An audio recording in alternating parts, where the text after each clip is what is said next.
Next, on Currents News, out of work and tips, unemployed service staff scrambling to survive. Indoor dining was a beacon of hope for so many restaurant employees trying to find work again. But now with that put off, many are terrified for their future. I'm Emily Druby, that's next. The end of the pandemic hangs on a vaccine. A milestone is being achieved today. A Brooklyn parish is feeding thousands and bringing the community together during these troubled times. I'm Jessica Easthope, and that's ahead. Civil rights icon John Lewis lies in state at the U.S. Capitol after a moving tribute to him across a famous bridge. Plus, some residents in Mexico have their doubts about whether COVID-19 really exists. We'll explain. The news starts right now.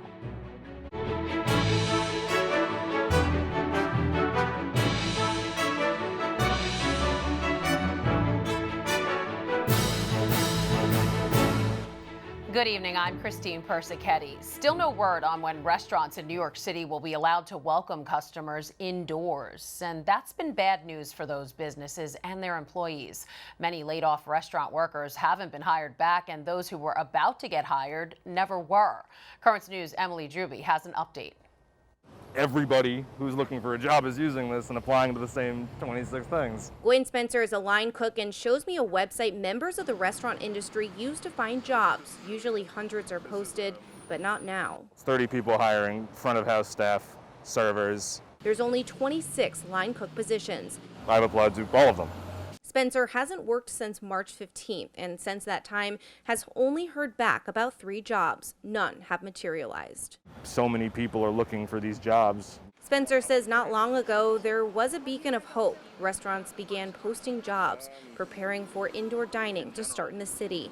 But when that was delayed, so were the jobs. All of a sudden, these places were not getting back to you, were pulling out their applications, and you couldn't find anything anymore. I think it's pretty dark clouds on the horizon, and everybody's really nervous about what the future looks like. Melissa FLEISCHUT is the president and CEO of the New York State Restaurant Association. She says restaurant employment in New York City is a fraction of what it used to be. And right now they're desperately trying not to slide backwards. We've been really focusing on trying to make sure that everybody can stay open at the level they're open right now and that we don't slide backwards. And with COVID cases spiking in other parts of the country, New York leaders are watching closely, ready to put in new restrictions if necessary. A scrambled situation for Big Apple restaurants and bars and the people that work in them.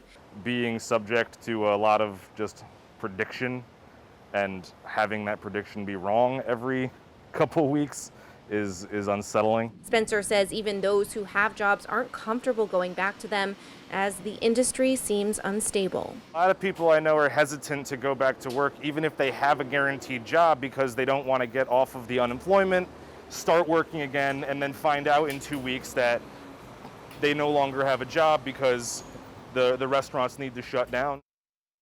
Recently, Dr. Deborah Birx, who's coordinating the White House's coronavirus task force, even suggested closing bars and cutting back on indoor dining in states that have it to fight the spike, further instilling fears of sliding backwards here in New York City. On the Upper East Side, Emily Druby, Currents News. Christine? Emily, what does the president of the New York State Restaurant Association say about the future of the industry? Christine, again, that word uncertainty just keeps coming up. As FLEISCHUT explained to me, right now they have more questions than answers, like when will it be safe to open indoor dining? What happens in November? What happens if outdoor dining has to be shut down? So right now they're taking it day by day. They're trying to get funds for the industry from Congress. And of course, they're trying to showcase and support fundraisers for restaurant employees that are still out of work. Christine? All right, Emily, thanks so much. More than 130 restaurants and bars in the New York City area are being hit with violations of the rules to stop the spread of the coronavirus. The crackdown taking place since Friday. Governor Andrew Cuomo is saying most establishments are in compliance with the social distancing laws, but in his words, a few bad actors are not. Places that serve alcohol could lose their liquor licenses, and so far 10 have been yanked. Cuomo is also reporting the hospitalizations for the disease are at a new low since the outbreak, with the total number of patients at 642. Breaking the back of the coronavirus will hinge on getting a vaccine that works. And today, a crucial step in attaining that goal. Clinical trials at dozens of sites around the country with about 30,000 Americans participating. This comes as some employees are now learning they can work from home for at least another year. And a high-ranking White House official tests positive for the disease. Stacey Cohen has the story from Washington. A tribute to the latest warrior in the fight against COVID-19. Dawn Baker is the first of an anticipated 30,000 U.S. volunteers expected to participate in the third phase of a clinical trial for a potential vaccine. At a roundtable in Miami, Vice President Mike Pence praised trial volunteers, adding plans to produce a stockpile of the vaccine so it will be ready to go if and when it is approved by the FDA. We have a goal of literally manufacturing hundreds of millions of doses by this fall and to have them available by next year. Biotech firm Moderna and the National Institutes of Health are testing their vaccine at 89 sites across the U.S. Volunteers won't be told whether they are getting the vaccine or a placebo. The Moderna NIH vaccine is one of 25 in trials around the world to curtail the pandemic. Meanwhile, in Washington, National Security Advisor Robert O'Brien has tested positive for COVID-19. As virus cases rise in many states, Google announces employees may work from home until at least July 2021, just as Congress negotiates a new stimulus package. All of this news making this moment so very critical, and this reaction understandable. In Washington, Stacey Cohen, Currents News. A U.S. doctor is under fire tonight for supplying data about COVID-19 that was later retracted. According to the New York Times, Dr. Sapan Desai produced 2 studies in May that almost immediately disrupted many clinical trials during the pandemic. In one case, he reported that the drug hydroxychloroquine was linked to increased deaths of COVID patients. But that study and another were retracted in June by the medical journals that published them. According to the newspaper, the doctor cast himself as, quote, an ambitious physician. He has not commented to the Times reporters. All of us are going through a turbulent time right now. Families struggling to put food on the table, unemployed because of the pandemic, and people calling for unity because of the fight for racial justice. A Catholic parish in the Flatlands neighborhood of Brooklyn is taking on both issues by bringing the community together. Currents News' Jessica Easthope has the story. Whether you're coming by car or by foot, Come on down. differences during these divisive times are put aside at St. Thomas Aquinas' food pantry. I think this really helps in working together and bringing the whole community together. And this is maybe a small piece of what we can do to support each other as brothers and sisters in Christ. Support and food are in no short supply at the pantry. They get everything, so lettuce, potatoes. Father Dwayne Davis, the pastor of St. Thomas Aquinas, says months into the pandemic, the need is still great. We're at 8,500 people that have been served through the pantry. This is our 8th week in the pantry. And I think later on today, that number will probably get closer towards 9,000. One more milk, please. The pantry is a product of what can be accomplished when the community comes together. Right now, it's really a community affair. We have a Jewish center who would prefer not to be named that are giving us the food. We have volunteers that's coming from all over the place every day. Ron Russo, a trustee at St. Thomas Aquinas, pays for the lunch for the pantry's cache of volunteers, showing how strong the chain of community service can be when everyone plays a part. What's more basic than feeding the hungry? You don't need to be Catholic to volunteer. You don't need to be Catholic to get a meal.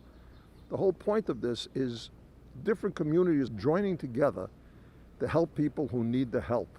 The pantry is one of the many ways the church has been a beacon of hope during the pandemic and a time of national unrest in the wake of George Floyd's death. Good morning. What's your name? Parishioner and volunteer Jean Odinate says this work is at the core of community outreach. They're all online talking to each other. They're not worrying about the colors. They're just here congregating as a community, and everybody just talking and enjoying the fact that they come here and get food to feed the family. Jessica Easthope, Currents News. The St. Thomas Aquinas Food Pantry is open every Monday through Thursday from 10 a.m. to 4 p.m. and will stay that way as long as there's a need. Everyone who comes to the Flatlands Parish Pantry leaves with at least enough food to feed a family of 4 for a week. Covington Catholic student Nicholas Sandman is settling the defamation lawsuit he and his family brought against the Washington Post. Coverage of the Kentucky students' encounter with a Native American protester on the Washington Mall during the 2019 March for Life sparked a national controversy and the litigation. An investigation into the incident determined Sandman and other Covington students did nothing wrong. Terms of the Washington Post settlement were not disclosed. An agreement with CNN ended another lawsuit in January. There are 6 other defamation legal actions still outstanding. Regis Philbin will be laid to rest on the campus at Notre Dame University. No word yet when the service will be held for the legendary TV icon who attended the university and was a huge supporter of the school and Catholic education in general. The funeral will take place at the Basilica of the Sacred Heart, the burial at Cedar Grove Cemetery on campus. The Bronx native died on Friday at the age of 88. There's a lot more news headed your way. A final trip across a bridge in Selma for the late civil rights icon John Lewis. Why it's so meaningful. Plus, after months of lockdown, a joyous occasion for Catholics in one Latin American country. We'll show you. And why Mexicans are questioning the existence of COVID-19. Stay with us. Now you can help us put your faith in the news. The next time you capture a newsworthy event, send us your pictures or video. It's easy. Go to netny.tv/send us, and you may see your submission on Currents News.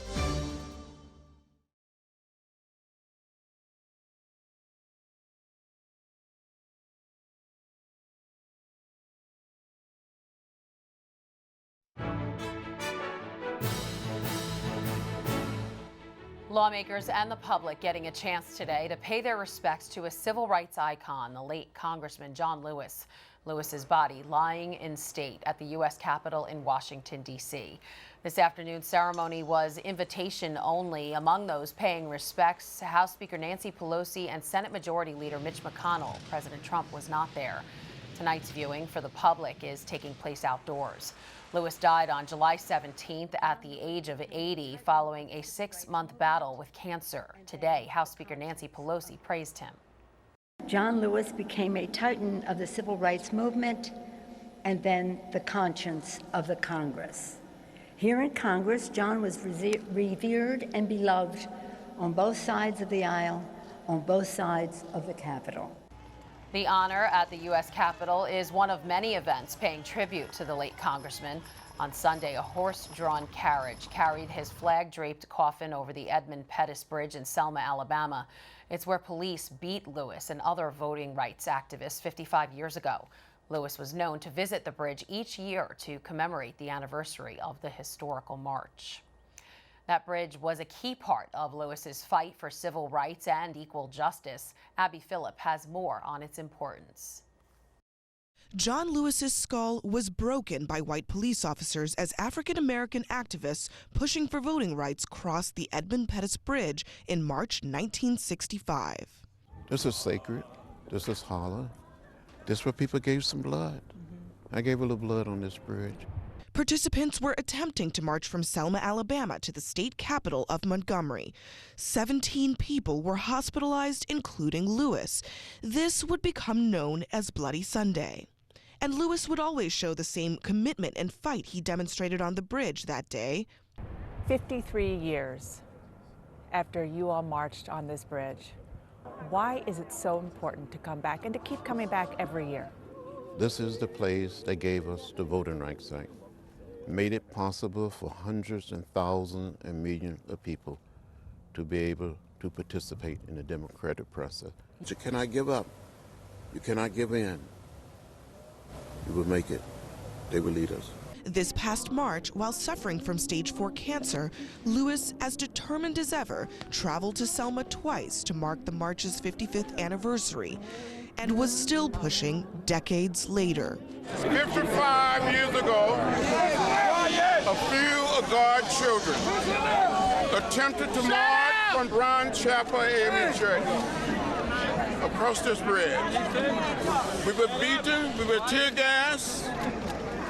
I thought I was going to down this bridge. But somehow, in some way, God Almighty helped me here. Yes. We must go out and vote like we never, ever voted before.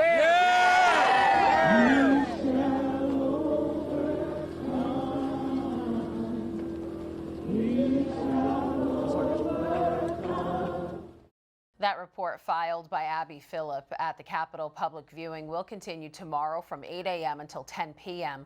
On Wednesday, Lewis will lie in state in Georgia's Capitol Rotunda before his funeral in Atlanta on Thursday. Churches in Mexico City are welcoming the faithful back to Mass. The Basilica of Our Lady of Guadalupe opened its doors Sunday, but only with 5% of its capacity. About 500 people were able to enter the iconic church for each Mass. The Basilica has instituted a number of precautions, including temperature checks, hand sanitizer, and mandatory social distancing. Mexico City's Catholic churches had been locked down for 3 months because of the pandemic. And it's been a long time coming, especially because some people in Mexico don't even believe the virus exists. Matt Rivers reports. Humberto Montes Cruz sings at funerals for a living, so you might think he would take this virus seriously, but he doesn't. He says the truth is this virus doesn't exist. I don't know if I'm ignorant or if it's the faith I have in God, but to me, it doesn't exist. He says if it existed, he'd have gotten it by now. And living and working in Mexico throughout this outbreak, I've consistently heard people like Humberto say that this virus doesn't exist, and so have others. In May, a funeral home director told us people constantly tell him relatives died, quote, of the flu, not COVID. In June, paramedics told us they encounter skeptics on nearly every call. And just a few weeks ago, a crematorium worker told us he's amazed how many people tell him the virus isn't real. So the question is, why? Mexican sociologist Jorge Galindo says that's a tough one to answer, but he started with a fundamental lack of faith in institutions. There's a mistrust in general because the government is always kind of lying or trying to control the narrative. So when officials say take the virus seriously, some do the opposite. He also points to some officials, like the Mexican president, downplaying the virus early on, low education levels, and a lack of understanding about where this all comes from. You want to believe that there's something intentional about this, but this happened just because a virus suddenly happened. And that is something difficult to believe. In Mexico City's crowded Centro district, we quickly found Jorge, who says he doesn't really believe in the virus. I've seen so many things in the media that don't exist, he says. I don't know anyone who's got it. But he's in a growing minority, as swiftly rising cases and deaths means the threat is getting harder to ignore. Martha says, I didn't believe in the virus at first, but with everything happening, now I have to say it exists. And Abigail says, I didn't believe it was true, but now I have family in the hospital, there's more cases, so I'm scared. A recent newspaper poll found 86% of Mexicans do believe the virus exists. Only 14% either don't believe it exists or aren't sure. And that seems like a small number, until you consider that 14% of Mexico's population is about 18 million people. Are those 18 million socially distancing, washing their hands, staying at home? We don't know. But if they're not, it doesn't bode well for a country already with one of the worst outbreaks in the world. Matt Rivers, Mexico City. In Spain, a funeral mass was held for victims of the virus, despite a warning from the government not to hold it. Cardinal Juan Jose Omella, the Archbishop of Barcelona, still led the mass, even though the government of Catalonia imposed a 10-person cap for religious events after a second wave of cases in the area. The cardinal argues the cap is an arbitrary attack against religious freedom. But Mass won't be held at the Cathedral of St. Peter and St. Paul in France anytime soon. A church volunteer has admitted to setting the fire at the Nantes Cathedral on July 18th.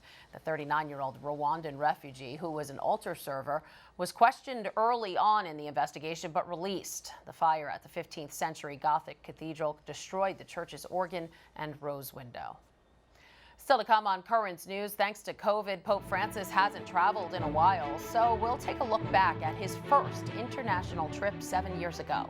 Also ahead, a mother saves the life of her own son thanks to the angels she says God sent to help her. Do you have a story idea or want to share a tip?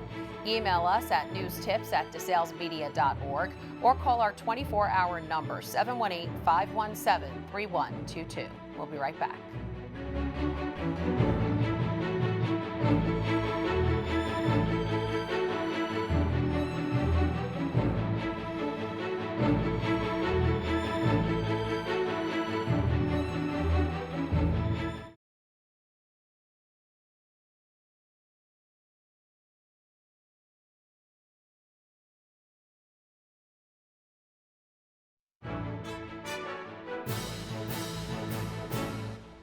Pope Francis had big plans for this year before the coronavirus lockdowns. The Holy Father wanted to travel to 8 different countries in 2020. This month marks his first international trip 7 years ago. Melissa Butts takes a look back. The pandemic has halted papal travel, but July marks the 7th anniversary of the first international papal trip. It was to Brazil for World Youth Day. Expectations were high from the first moment, and nobody forgot details like this when the Pope showed up in a simple gray Fiat Idea without the usual surrounding armor for protection.